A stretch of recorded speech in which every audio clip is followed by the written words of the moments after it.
that his rogue deck quite obviously sucks against the control warlock from Mysterious, but he's okay with that because it sucks against the priest anyway, so you may as well get that out of the way because it is just the best deck. And sticking with the plan, Toastmonster has banned that priest out once again. Mysterious, the ban that everybody else has been doing is banning out the warlock, exactly as we expected. Yeah, and it makes sense for Mysterious. If you're bringing an aggro druid, you kind of have to get that out of the way because it's just another aggro deck that could be a flex spot for one of these slightly slower decks like a Jade Druid instead. Okay, let's find out who's going to win. We'll go over to the game. Mysterious versus Toastmonster. So jumping into game one, it's once again going to be that control warlock from Mysterious that we saw from Big Ben in the previous series. Going to be a very, very nice matchup for him to get things going because this rogue, not teched, I would imagine, to deal with the warlock, is going to be struggling. Yeah, this is, it's such a difficult matchup, this one. As we've known right from the beginning of this expansion, when Control Warlock sort of first reached prominence, before that, Rogue was considered one of the best decks in Hearthstone, and now suddenly there's this deck which is almost a hard counter.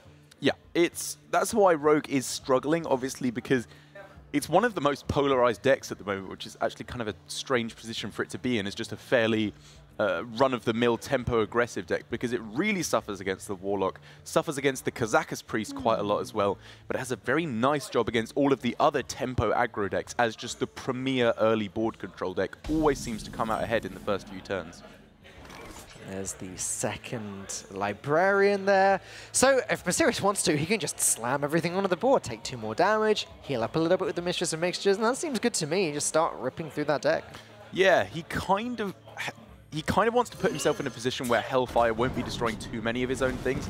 But with this line of play, he won't even need to play Hellfire on turn 4, most likely. Because he's curving out way better than the Rogue is doing. He can follow up with the Stonehill, which is very nice as well. And he'll just be ahead on board, and then he can start tapping. Who needs to bring Zoo anyway, Leroy?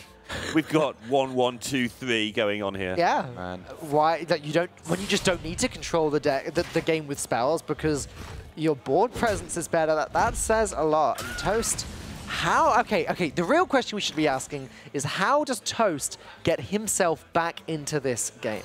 Well, on the early turns against Control Warlock, they are actually surprisingly very vulnerable to a massive Edwin in the first few turns because the Spellstones, unless they're activated very quickly to a high amount, are not going to be getting the job done. And it's a lot later that cards like the Siphon Soul come down. So if an Edwin were picked up this turn, maybe the next turn for Toastmonster, he could start to try and assemble a giant Edwin to push back against this board.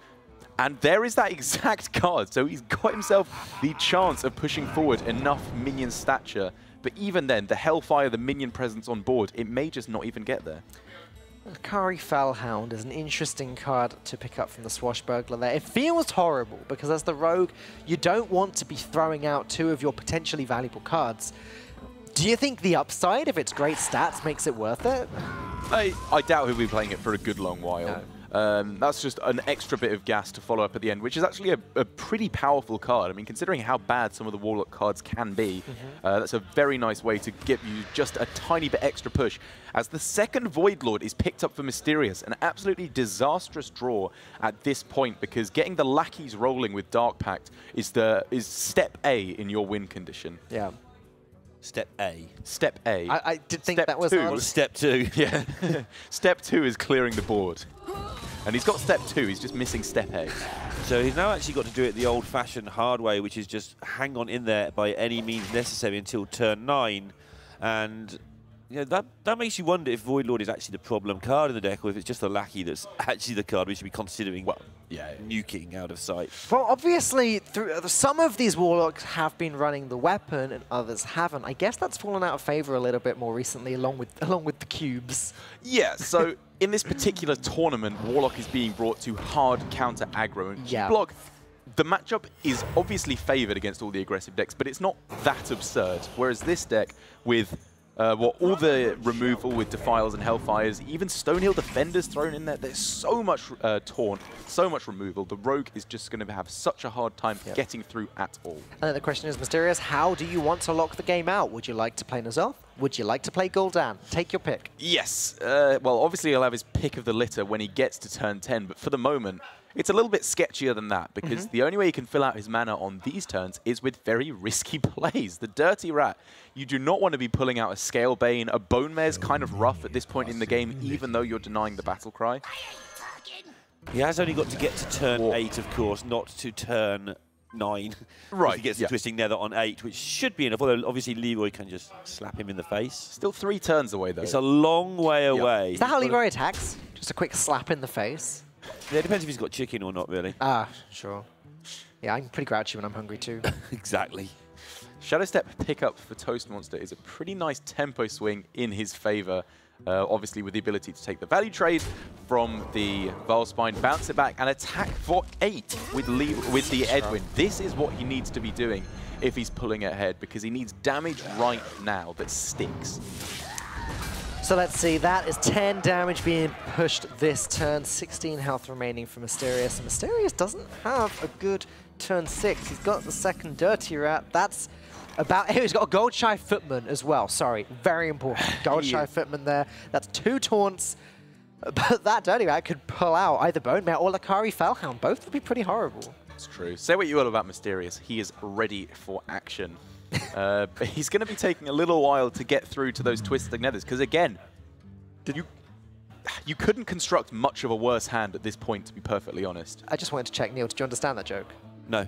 Okay. Famously does not play with sound on. Oh, he gets the Lakari Fellhound, okay. This is so rough for Mysterious, given how it should be going in this matchup, because not only does his hand suck, the way that his hand is constructed means a lot of draws in his deck are rubbish. Dark Pact does that was nothing. really funny.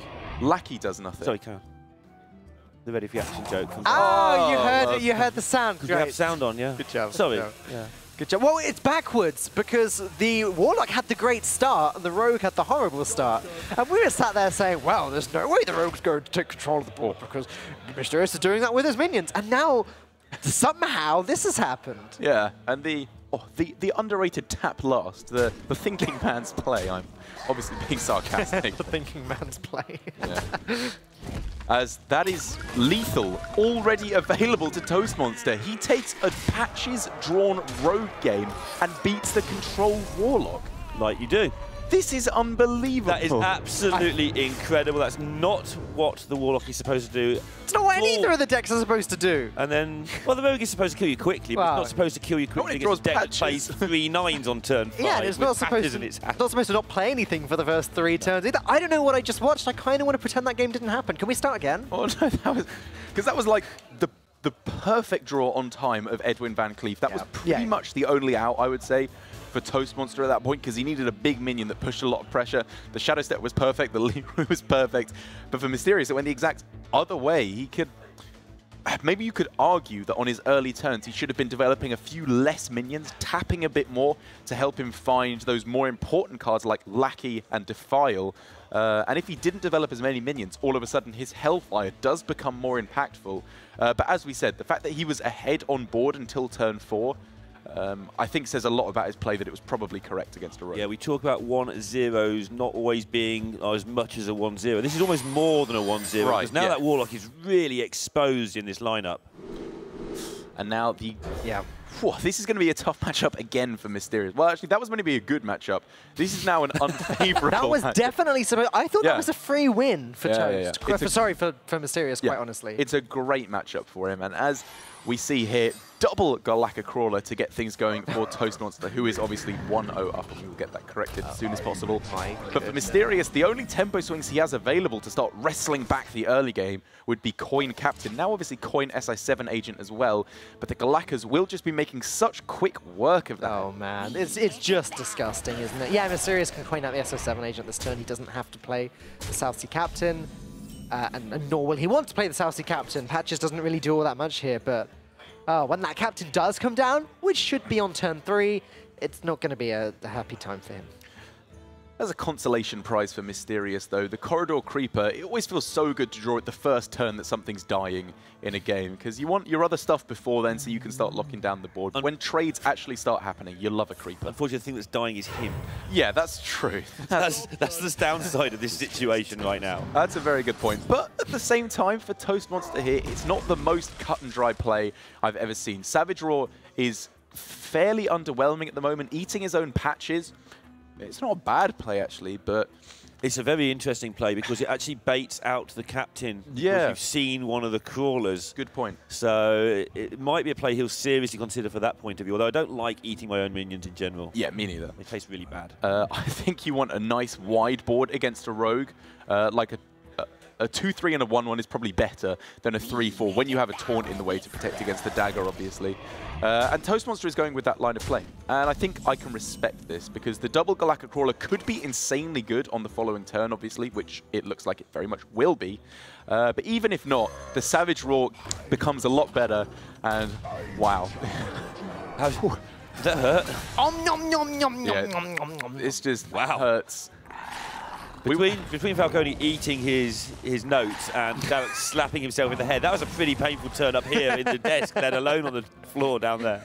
On the ride to the venue today, one of the people in production was telling us about the Good Samaritan laws in the EU, where if you see someone dying, you legally have to offer them help. And I think for Mysterious here, he could do with some first aid if we have any first aiders available. There's about 35 people there just sitting watching this unfold. They're somebody all culpable. do something. We're about to see the third 3-0 in a row at this rate. Yeah. I know we're quite far from that result just yet, but we are heading in that direction. Yeah, and if you do help him out, make sure you're clothed this Premiership, please. Okay, so moving swiftly on, that Savage Roar is looking really, really dangerous right now. Yeah, it most certainly is. With Direwolf Alpha as well, this is what, 6-8 plus 10, 16 damage, 18 damage, I believe, available right now. You could even take some value trades with the patches and the hero into the Corridor Creeper, slam everything else to face, and then hope to close out the game on the very next turn. Yeah, and getting the damage in while it's available, always a decent thing to do. I would agree with that. That's just 20 damage, that right there. Is it 20? 20? Must have miscounted. Wait. Oh, that's a 6. I thought that was a 5 on the crab. Yeah. 21 then. Oh, 21. I was even more wrong. Yeah, choosing not to take all of the available just to make sure that everything sits around looking great. I mean, with this play as well, it means that his opponent can't even go Corridor Creeper Vilespine. Obviously, the Creeper was not drawn at the start of the game, so I don't think Toastmonster could have realized that this was a benefit of his line of play. But it does end up working out for him. Mysterious concedes a game that was completely unwinnable right from the get-go. And Toastmonster is one game away from ending up in the grand finals of the but he's got to win with Priest. I mean, oh, my man, goodness. Whoa, how's he going to do that? I don't even know why you'd bring Priest in your lineup. He's It's got such to a win bad deck. Priest against Warlock, which is worth mentioning. He did lose in the last series he played against Big Ben. He got his Velen ratted out and just did not have the damage to get it done. They were talking about that series a lot downstairs, and they're very happy that you don't want to try and catch the Vaza with the Rat. They're both very happy that you do want to try and catch the Velen much later in the game, which is what Ben did, as opposed to how we were saying, well, maybe you sit there and try and catch the Vaza. He's just happy to double attack the Velen. But I don't think that Toast, if he does get back to the final, would be throwing out a Doomsayer next time. Yes, I would say most certainly not. It's the same in Quest Mage as it is in this Raza Priest, where you're trying to protect your key card from Dirty Rats. Obviously in Quest Mage it's the Antonidas, whereas in this deck it's the Raza and the Velen. Not going to be this particular matchup, as Toastmonster has an arguably maybe better time, but probably not actually, as the Rogue maybe has a slightly better shot, but a favourable matchup to get things going without a doubt. Toastmonster making a huge splash in this tournament so far. The fact that it's his first big entrance as well, and he's already got onto top 3, possibly even top 2 if he wins this series, is a big deal. But double Corridor Creeper and Prince Kaliseth in Mysterious's opening hand is going to do some work to stop Toastmonster in his tracks. Yeah, this is quite a cool little hand for Mysterious, because it's not as good as it could be in some other matchups, because the Corridor Creeper is obviously at its best when you're playing against another tempo-based deck that runs patches where a bunch of stuff is going to die. But against the Priest, if you can get enough stuff to die before turn 6, before... Wow. That's a good draw. Before the Dragonfire Potion is going to come down, it can be very impactful indeed to push the tremendous amount of damage that's needed in the mid-game to take this matchup. All right, so Toastmonster, what does he do about this? He kind of... Well, I guess he doesn't really have to play around Shadow Step because it would have been played immediately if it were in Mysterious's hands. So he can just leave it alive, drop Cleric maybe, but then the Dagger and the Prince kills the Cleric. Did he not Cleric on turn 1? He did not Cleric on turn 1. Ooh, interesting. I would think you pretty much always Cleric on turn 1 against turn Rogue. Against Rogue, especially a Rogue that didn't do anything. Yeah. But he's choosing to hold on to that. If the Rogue doesn't do anything, obviously, and kept cards, which he did, he knows there's stuff happening, so maybe he decided to hold on because there's something being kept back. The thing is, though, I don't think you'd keep Backstab against Priest, basically. The majority of the time, I don't think you would. You would keep Keleseth. You would keep Keleseth, yeah, obviously. Against Highlander Priest specifically. Like, against other Priests, maybe you would. Yeah, against Highlander Priest, I don't think you keep the Backstabs. The Cleric very likely will be able to attack it and heal at least one thing. And even if it's not doing that, it's denying the Priest, the Rogue, the ability to do stuff it wants to do. And he could have drawn a card off of the Keleseth. It would have just given him net one card already, whereas now it just dies. Yeah. Can't argue that logic. I don't understand why it wasn't played to begin with. It's just a bit too optimistic, I think, because you're trying to get the Circle of Healing Pyromancer stuff to occur. But if you get Pyromancer, you want to use it to clear the board, really, not to draw cards. So I think it's a bit optimistic. And now Mysterious is in that great position where, yeah, okay, he doesn't really have minions to trade into, but Toastmonster is going to be wanting to clear this board as soon as possible. As soon as the board does get cleared, a couple of 5/5s are going to hit the board. So it's going to be all in on Toastmonster to find that all-important board clear for the Corridor Creepers. He's got the first sweep with the Fell Bloom obviously available if he wants to take it. That's the second one. Ooh, as for the second option... Just take both damages here. Yeah, it just plays around the situation where one of the things doesn't die. I entirely agree. You kind of waste the damage. You do 5 instead. You do 1 instead of the 5, but it doesn't matter. It clears the board up. And that's all you need to do. Like in this matchup, the Priest isn't in a hurry to kill the Rogue. The Priest is in a hurry to stabilize and get Anduin pinging down those minions. This is going to work out really nicely for Toastmonster because the Kazakus Potion will do enough, if he chose damage, it's worth saying, to clear off the vast majority of what's going on. And then Spirit Lash on the following turn will do the rest of the work to clear up this board entirely. Mysterious already playing a Corridor Creeper, so although that potion alone doesn't deal with everything on the board, it deals with everything of importance. We've been getting Shadow Word Death, which is worth considering here. It's just about what... If this is very much a turn where you plan this turn and the next turn right now. Because the only thing the Rogue's going to do next turn is play a thing. He's not going to play Bone Mare or any kind of buff card. It's just at the very best going to be some kind of a reasonably statted minion. So how are you going to deal with that as well next turn? It's not really the answer for Toastmonster to be able to deal with that, actually. He's going to have to get some other way. Maybe Acolyte of Pain Spirit Lash will be able to buy him the time to get to Psychic Scream, hopefully, for his sake. The thing we always point out in this situation, he's drawn all of his early game early, which is obviously beautiful. Even better, it means you're going to draw all of your late game into the late game. So it will likely work out nicely for him. We have seen some bottom card Anduins already today. Yeah, we've seen one very vivid. I have a very vivid memory of that game.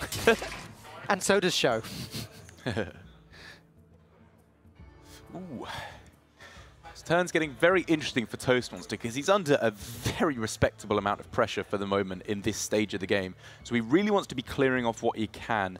And Master Spell Spirit Lash does a decent job of getting that started. He's going to go with the Raza instead as the strongest play onto the board. But as ever, the Priest is left really vulnerable to Bone Mare and really vulnerable to Leroy. Yeah, and with the second Bone Mare pickup, Mysterious is going to start to do some damage. He doesn't need to play around Anduin just yet, though. He does need to play around Psychic Scream, Dragonfire Potion. He does actually need to play around Anduin for the moment because of the coin that's been kept in Toastmonster's hand. And all those other cards as well, though. There's it's just an extra card on this. What? There's me saying, yeah, but maybe Mysterious hasn't been tracking it. I can see the hand, and I didn't point out the coins. I have no excuse. And so at this point, Mysterious, to be honest, he can play around it a bit by not playing the Corridor Creeper. Yeah. But if Anduin comes down, he's in a really dire spot.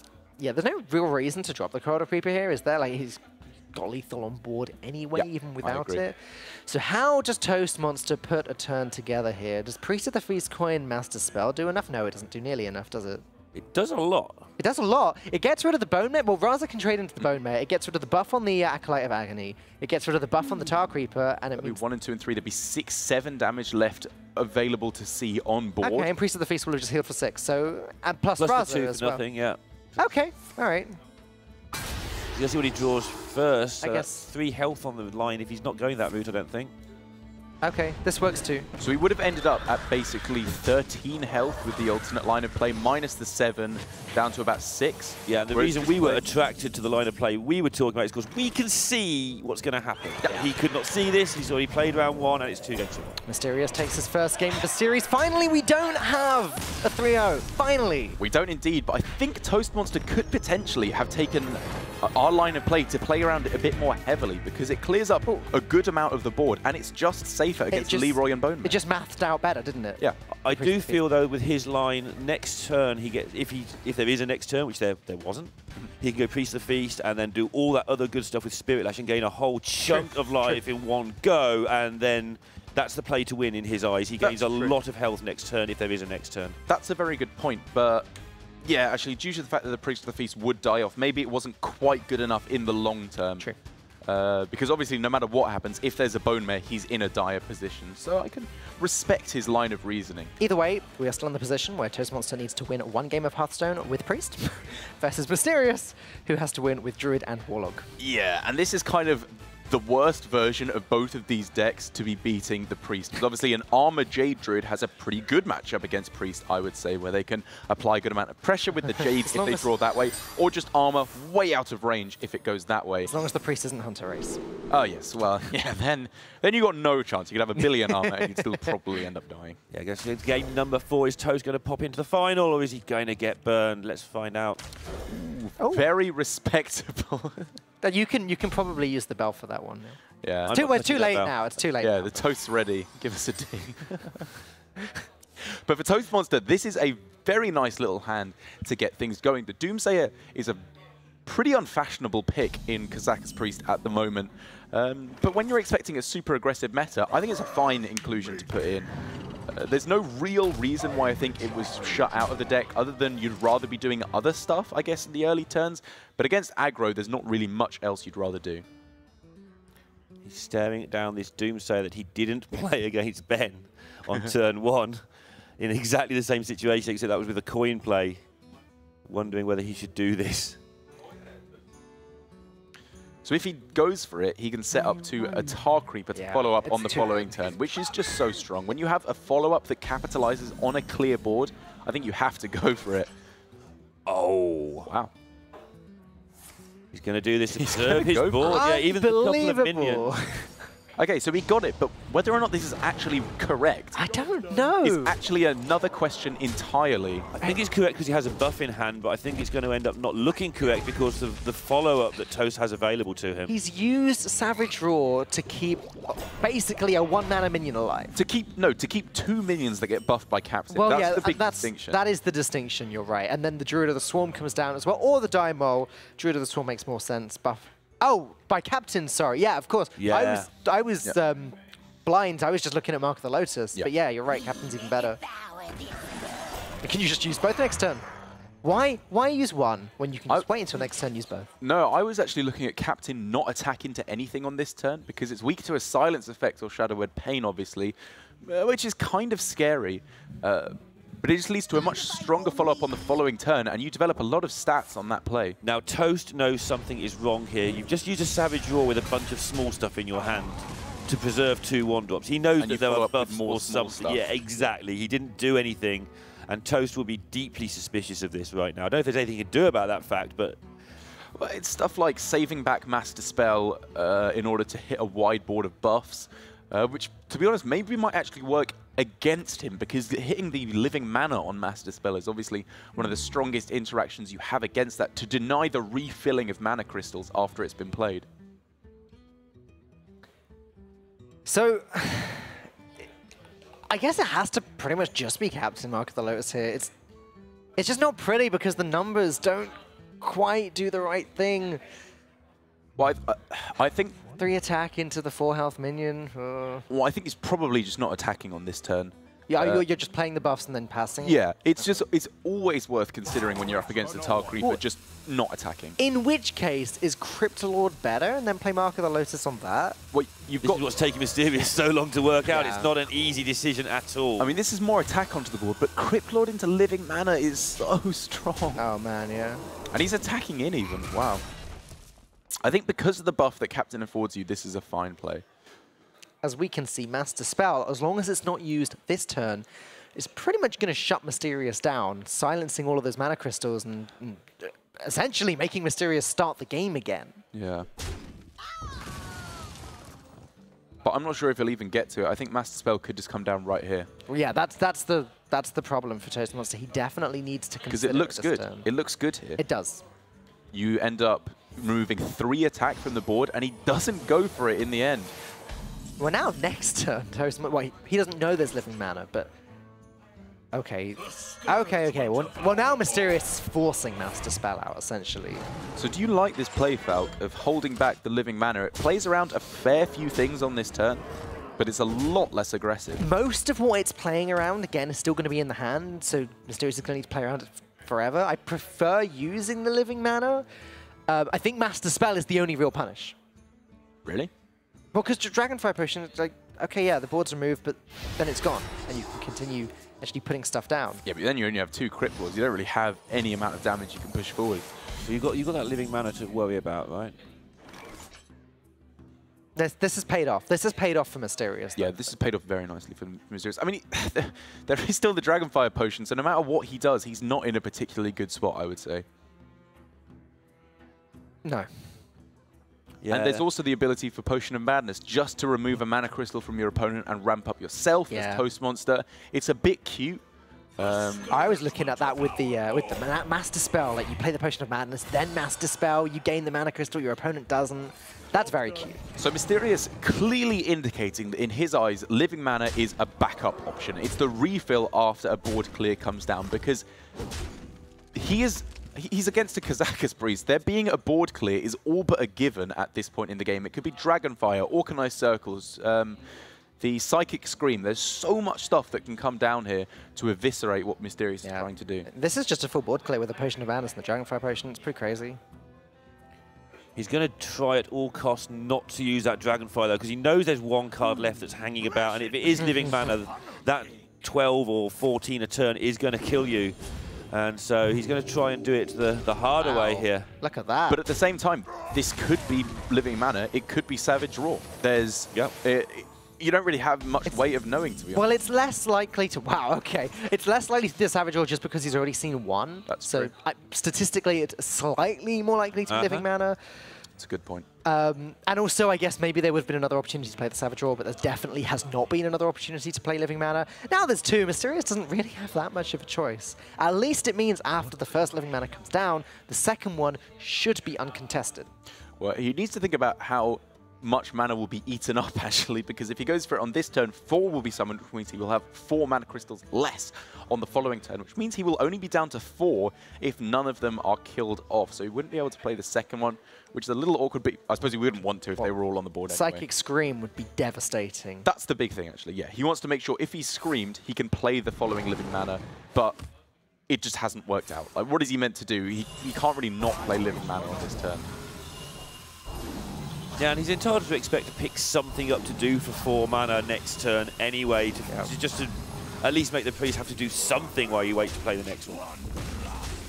But you're expecting to get screamed here. This is why you don't like going with his line if you can help it. Yeah, the worst case scenario for him is absolutely scream at this point. And there is the exact card he did not want to see. Toastmonster knows he's got him. Mysterious cannot even play the second one. He loses all his mana crystals. What can he possibly do in this situation? He can play Firefly. And a Flame Elemental, yep.